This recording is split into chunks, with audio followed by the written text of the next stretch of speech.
I do remember how mad you got.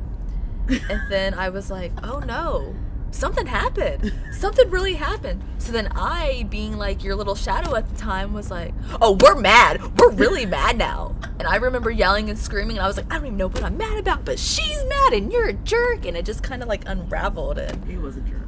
I think that maybe I have you to blame for like this fiery temper I have. Like you unleashed it at that Ring of Honor show. You've always had a fiery temper. I have. You have always had a fiery temper. But I'll tell you what, wrestling has brought it out in me 120% more than it ever used to be. It'll do that to you. Yeah, you have to. It will do that to you. You have to learn to stick up for yourself in this business.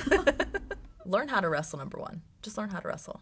Please don't come into wrestling going, oh, I have a butt. I have boobs. I'm going to be fine. Okay, well, you might. That works for some people. But please just learn how to wrestle, because when you don't know how to wrestle and you put you in the ring with someone who doesn't know how to wrestle, it's not fun for us. It's not fun. And that's when wrestling starts to die. So just know how to wrestle. Please don't see a guy and go, that's how I'm going to get where I want to do. That's where I'm going to go, because that happens often.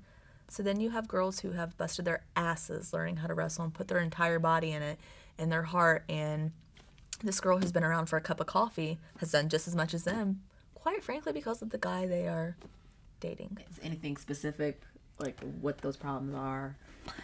Not knowing how to talk to female talent is a huge problem. Mm-hmm. Booking and unbooking people via Twitter is another huge problem.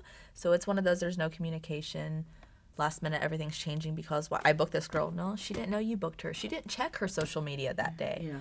So it's kind of one of those very inexperienced, unprofessional, behind the scenes area, and it's starting to spill over into the show. Mm-hmm. I've just never been one to care enough about what people thought about me. It was, I'm going to do what makes me happy.